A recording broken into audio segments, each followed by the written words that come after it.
much. Thank you very much. Welcome to the fifth installment, episode 5 of the of Strictly Crossfade podcast. It's your host, DJ Bobby D. How you guys doing? I'm glad you guys with me for 5 of these things. I definitely feel like I'm getting the hang of this now, and everything is working out. Right now this feed is available on YouTube now, so we have all of the major podcast platforms right now, from like Stitcher to Apple Music to Spotify. All of the big ones. Wherever you like to go and listen to your podcast, definitely go there now, and you can find this podcast. You can be driving in your car on your way to work, or your way to school, or on the train, or however you like to commute. And you can hear my voice, complaining about something. Like I said again, I do like to thank you guys for tuning in again. Let's see. So since we've been moving down the line now, I think now is a good time to talk about Serato. I know I've been teasing. I've been talking about that for the last couple of episodes that I've been putting it off. Discussion of Serato. Well, I mean, there's not a real big major thing about Serato. It's like, it's not that I hate Serato or anything like that. It's just I'm not that familiar with it. I've chose to be really unfamiliar with Serato. That's around the time that I kind of felt like I was losing my desire to continue, DJing at the degree that I was DJing at when Serato was invented and like introduced to the music, to the industry. And so, a lot of you guys they're probably just barely checking into the show. Serato is like an automated system where that helps. Now, I will say it helps DJs. Like, there's a lot of holes, a lot of problems that DJs had in the past. Like if you're using software, and then there's like a lot of holes in software. So the industry standard or whatnot will issue an upgrade, to combat or to correct those problems, so that you can operate their software, more efficiently after that point. And then when you run into new obstacles and whatnot, upgrades will come pretty much every 6 months to ensure that you're going to be able to continue to operate the software, efficiently. That's kind of like Serato, and if you think of it that way. um, just to go back even further, if you're a first time listener or whatnot, the Strictly Crossfade broadcast podcast is a show. It's a DJ show. The Strictly Crossfade is it's a style. Actually, it's the fader that's on the mixer, that you use to blend your music in, and that controls the music coming in from the left and the right turntable, which on the crossfader you're bringing the sound in from east to west, and just that little instrument alone gives birth to a whole idea of DJing, a whole style, it opens up a whole universe to a creative mind. And I use Strictly Crossfade pretty much for way of life. This is the way I see things. I operate through the crossfade. I don't use the help switches and or anything to help me do it even faster or quicker. I just I'm okay with doing it the normal way. Using the instruments that are laid out for me. Normally. But let me get back to Serato. The way Serato was introduced to my class of DJ and the time, you could buy a laptop, like maybe buy yourself an Apple book or something like that, and you can buy the software for it. Now, what the software does, the software, it came with hardware also. It attached to it's like a little console that attached to your turntables, and So and then you would get these certain type of records where you don't ever have to change them out anymore. Like if you're a DJ at a party, and you normally would play a record and you would take the record off the other turntable and and grab the new record of the new song you're gonna blend in. You're gonna put that on record on. You're gonna cue it up, find your spot where you want to where you're gonna start mixing from, and then you blend that in. But with Serato, it turns you can incorporate your hard drive. So that right there automatically eliminates all your records. You don't need only records you need are the two records that are playing on Serato turntables. So those become the two interfaces. You put your record up there, and then the needle is this the needle is where it goes onto the grooves of the record, and that'll help your unit find the cue of the data that you want to play. So, like, just say you go to your laptop and you look, you say, I'm gonna play Planet Rock, and you can cue that one up. You can program that one to the left turntable, right where your needle is. That's ready to play the data file that you have up on your unit, and you can move it back. It's just like Planet Rock became that record that's there, from a data file or whatever file that you have up on your screen. It becomes that record, which is ingenious. It's like, wow, I mean, all the work has been done. It's like only thing you have to do is have a hard drive full of music that's I guess that's not bootlegged, or music that's not stolen or anything like that. You get your music the correct way, then you have a lot of good songs. And that goes for both turntables. So you can go ahead and pre-plan your mixes. With little effort. You can you can put up the next. You don't even have to have the next 6 or 7 data files ready to go, because you have access to your whole hard drive. So you can be like, you can create folders. At home, it's like, okay, tonight I'm just gonna play these 50 songs, and you have all the data files right there, and you have them all titled and everything. And the Serato unit automatically helps you with your with your BPM. You don't have to sit back and count the snare to fit. Count the snare, how many times the snare hit for a minute. How many times it hit in like 60 seconds, and then times that times four.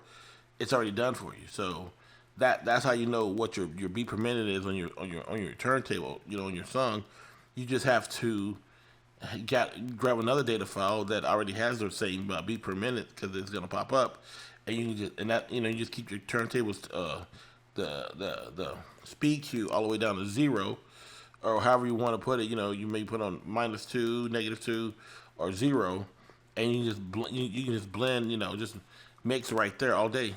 So, and I've been on the Serato unit before. It's just like, and having that luxury of help right there, it does open up a whole personality, of a whole wealth of information, as far as like ideas and things. You can take what you do further. You can take it to the heights, or to the limit. Just it's as far as you can think. It's like being the Green Lantern. The Green Lantern is his powers is unlimited. It's all about his projections. Now, if the Green Lantern has been through the universe and he's seen more things, then he would have more projections. But if the Green Lantern is just from Earth and he's fighting against another Lantern that's from on the other side of the universe, it's going to be impossible for him to win, because the other Lantern that's from the other side of the universe has seen more things, and he would have way more projections than what the Earth Green Lantern would have. That's just, I take it back to DC Comics, because that's kind of like what I think of when I'm thinking of this whole idea of having projections and things, and the little small ideas opening up bigger ideas. So, but at the same time, it's like I kind of think that takes away from the soul of a DJ. It's like, because I mean, it was an uphill battle to get to this point. I mean, I'm just thinking of all the broken needles and all the hard lessons. You had sometimes you used to have to put a penny or a nickel or something on top of your needle in order for you to even for your for your records not even jump, because when you're trying to scratch or whatever, and then you're trying to learn how to scratch, and then you start figuring out that the plastic the wrappers that come inside of your record makes for the best scratch pads, because like they start they'll sometimes they'll put a paper deal in there, and then some you might run across a jazz record that have this weird soft, real soft plastic. It's like, wow, you run across that wrapper inside your record, and then you start experimenting and whatnot. You go and you go to the DJ shop and you buy the DJ scratch pad, and then sometimes they have the mats that are real hard, and then have some that are soft, and then it's like a whole thing finding out your touch. Like some hands are bigger than other hands. Like I've always felt that skinny DJs with long skinny fingers, or a better cut than big hand DJs. I used to think that, but then but it's all about your touch, because then I've seen DJs that are just left-handed, and then that breaks everything. It's just the whole center of gravity is way different than anything. It's like the way they stand, because to them the groove, I mean the turntable is going backwards. They're cutting they're cutting a whole different direction than what you would cut if you're right-handed, opposed to left-handed. They're cutting from a whole different angle than what you would cut from.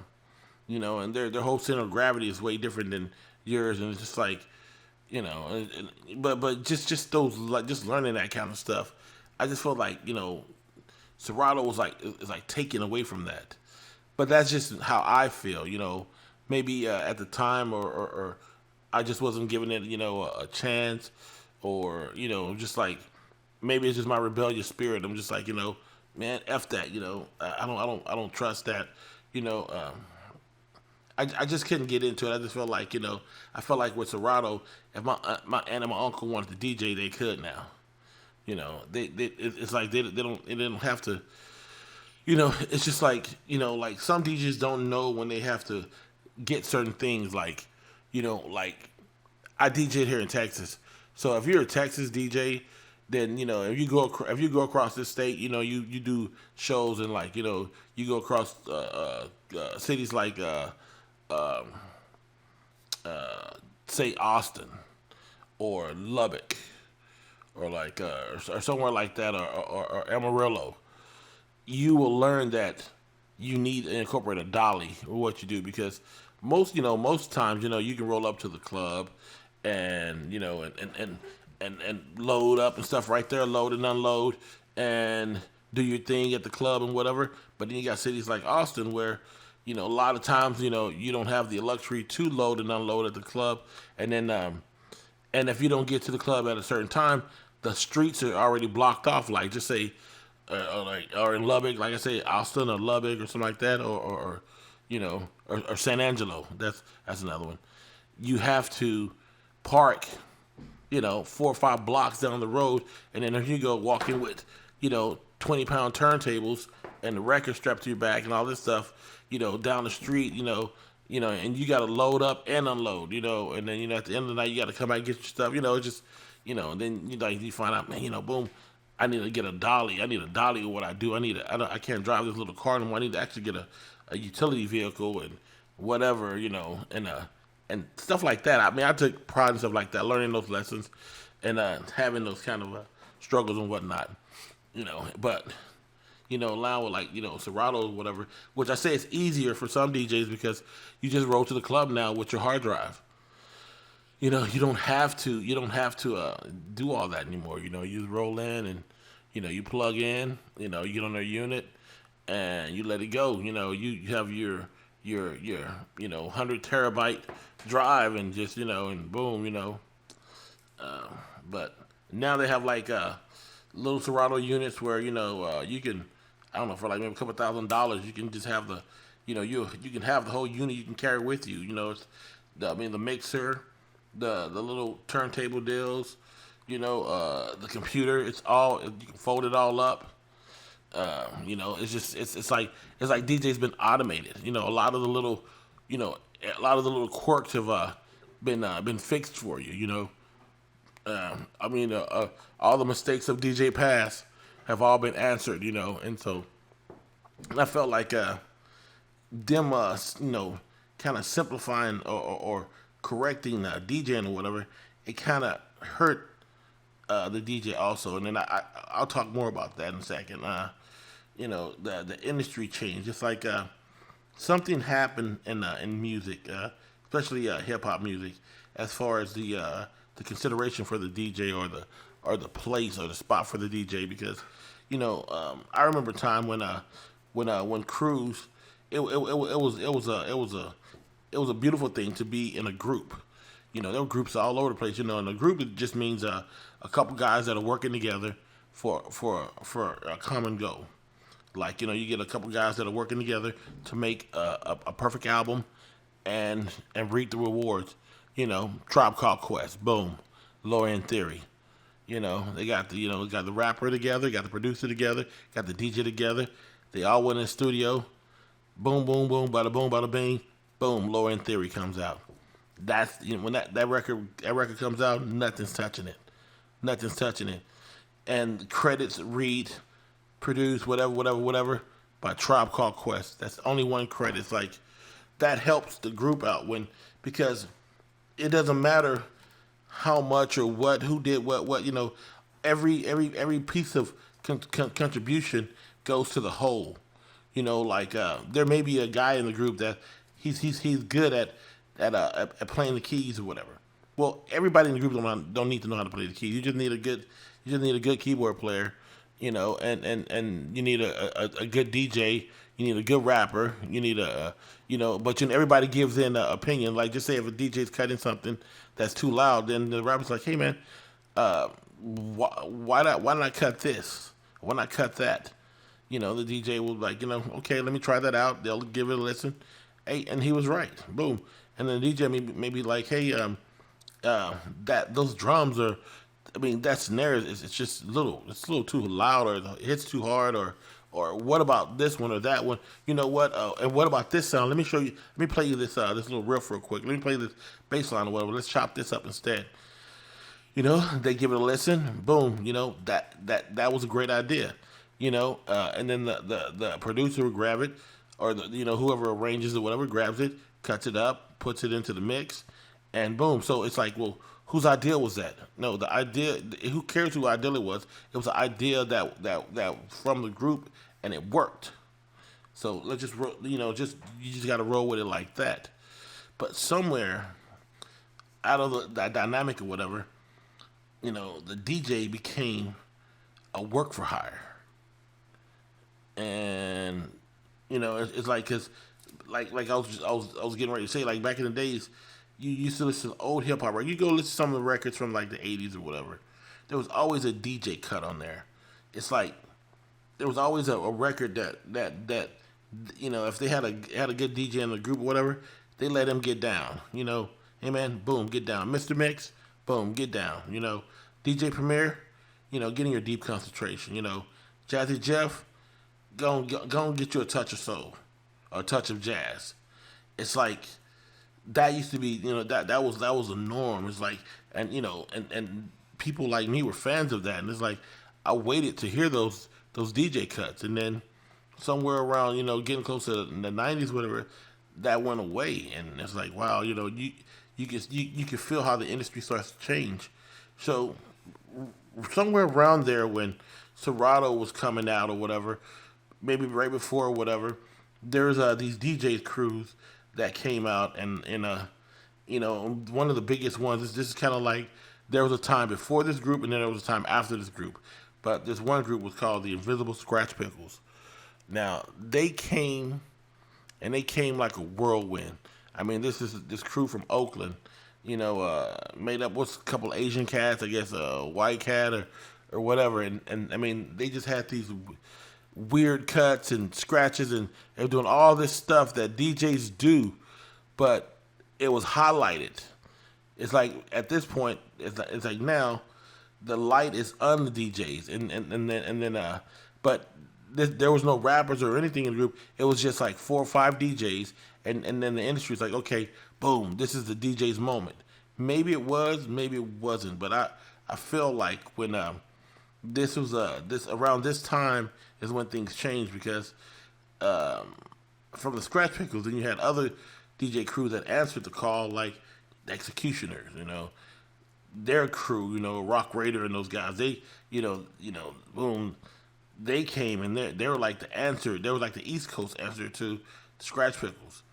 But the only problem that I saw with that is that all those DJs were all scratch DJs, and you put 5 scratch DJs together, and you make you take them to the studio to do an album. Only thing you're gonna get is an album full of scratches, and it's just like, it's like, I wasn't. I mean, me personally, I'm always a fan of DJs. I'm a fan of DJs that are exploring new cuts and to add to other musicians, what other musicians are doing. I'm not the fan of the whole band of DJs banding together, like 5, 6 DJs, and we're all gonna like go in the studio. If you guys are all the same, it's like, you don't have any different. It's like, you know, like I still to this day try to listen to a Scratch Pickle record. I really can't because it's like they're like 5 or 6 of the same guy, and it's just like it's just nothing but these weird cuts and stuff, and it's like they're all it's like who's gonna jam, who's gonna do this, who's gonna do that. It's like I don't know. It just wasn't for me, and I felt like those records didn't probably do well or whatever, and that kind of that's when things start to change. It's like, okay, the industry kind of felt like, well, we gave DJs their moment, and we couldn't get a good platinum or triple million selling whatever, because there's really no vocals or whatever. It's just all DJs cut. It's like a lot of the songs that start out pretty good, they'll try to mimic like jazz musicians, which I always thought that was a great idea. It's like, but somebody's gonna have to be the bass. It's gonna have to be the bass. Somebody's gonna have to be. If you're gonna be on the drums, you're gonna have to beat juggle certain different kind of ways to make the beat go, and then you're gonna have a person that maybe that can mimic playing the keys or scratching like different pianos and whatever, and take that to another degree. Even maybe it's got to be something for recording and not like a live performance. If you go in the studio just thinking of recording. I may do 5 takes of pianos or whatever. This is something I'm not gonna be able to do live. I'm just gonna be able to do this in the studio. I'm gonna work this out in the studio and make it sound dope, and then to make the drum section of it sound dope. And the guy that's playing the bass, he's gonna be scratching all these different bass kind of things and playing it real, doing these different techniques to make it sound like some bass or whatever, and try to make a jam, and do that, and then have a chick or something come on there and sing or whatever.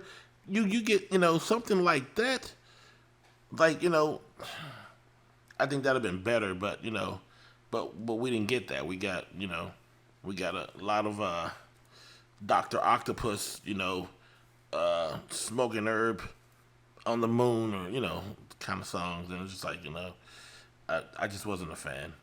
So so I'm thinking that maybe around then, and not blaming those guys, but around that time in the industry or whatever, in the industry started taking it. They took the DJ back a little bit and made the DJ a work for hire, because then because when the 2000s and whatnot start kicking in, rap music is still big, it's still going.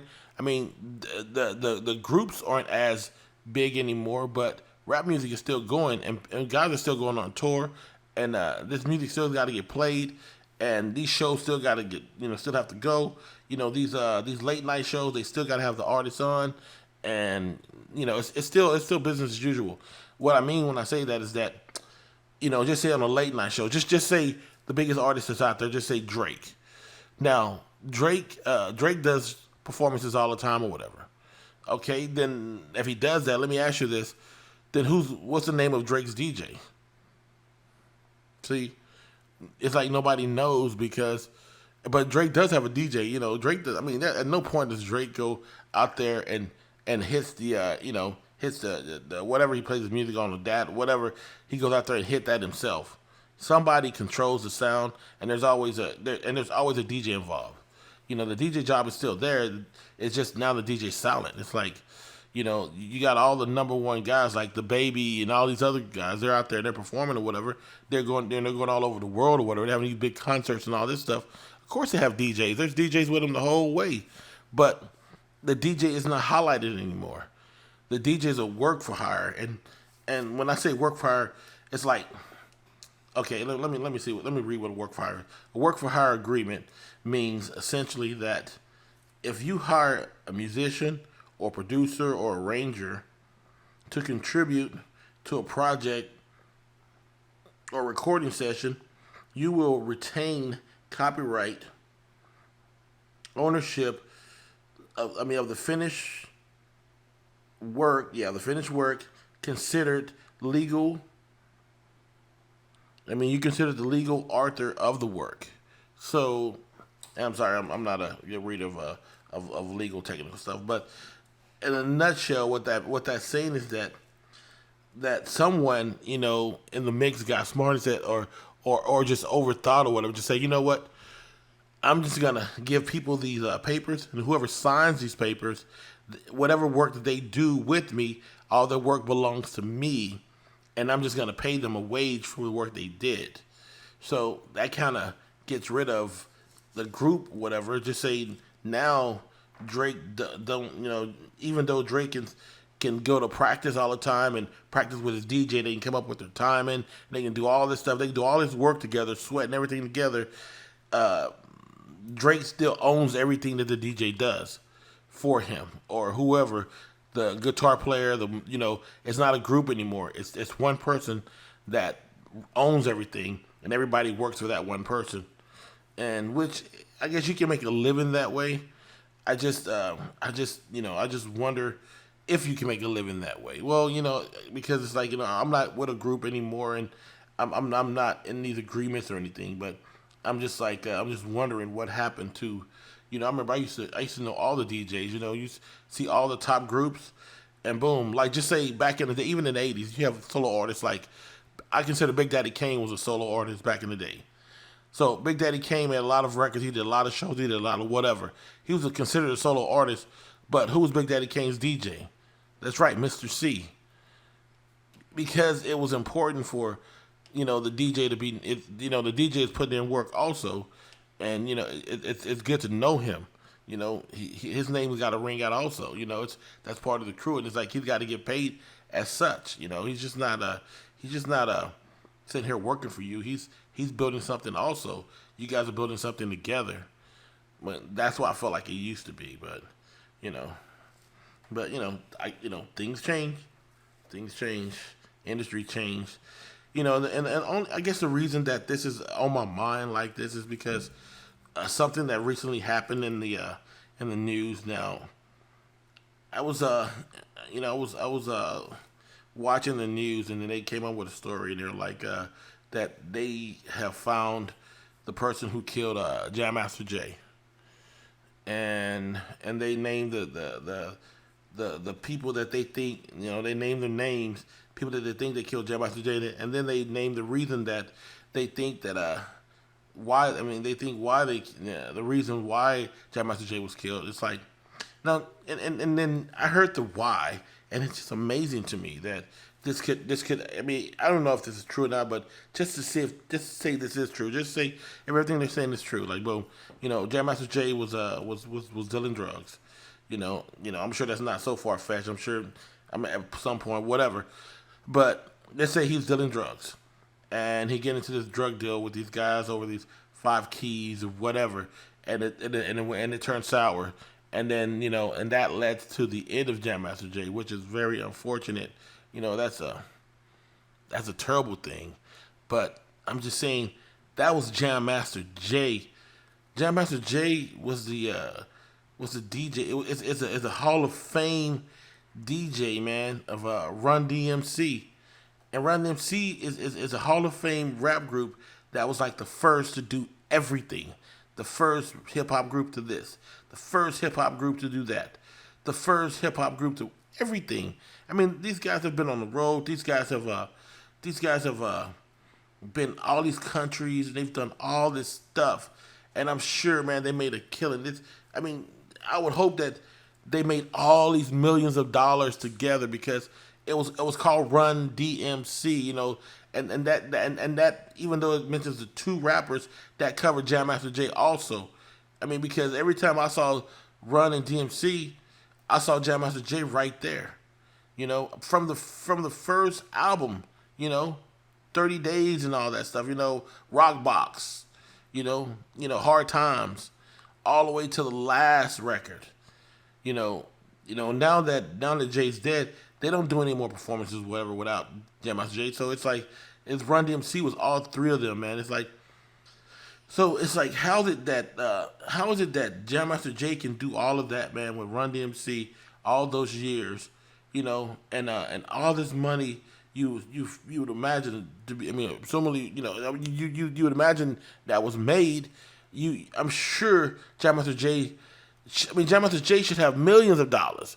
If Ron still has millions of dollars, and if DMC has millions of dollars, Jay should have millions of dollars. Because all these guys had wives, and all these guys had kids, and I'm sure they've done a lot of things. They have all these things that they could turn into money, all these memorabilia and things, and I'm sure all these shows and everything they've done, I'm sure they've generated like hundreds of millions of dollars.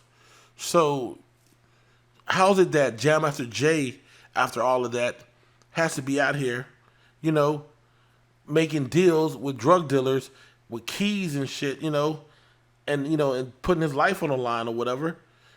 And I mean, and the other guys or whatever are super rich.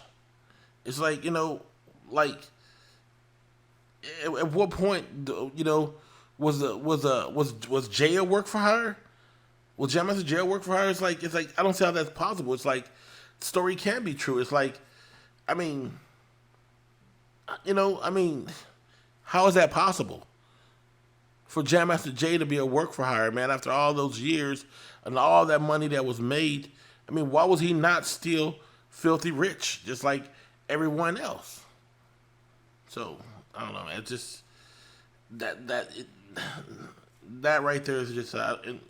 I just had to do this show and just, I have to work some of these things out. It's like I'm gonna have to get some type of industry insider on this show so I can ask the real questions and try to get real answers. Just answers to answer like legal stuff or industry stuff or whatever. Because this is crazy. It's like how's it that Run DMC didn't make exact? I know Run wrote a lot of rhymes. I know DMC wrote a lot of wrote his rhymes or whatever. And I know there's publishing, there's all that kind of stuff. But man, that's Run DMC. Everything, all the credit should have been Run DMC. It's like those guys went in the studio together. They worked that shit out together.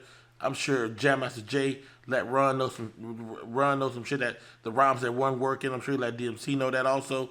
He probably had a few opinions or whatever. If not, then let him get some DJ cuts on the album. They should have done that, or let him say, like Houdini. Shit, you should let Jam Master Jay say some words. Let him get some publishing.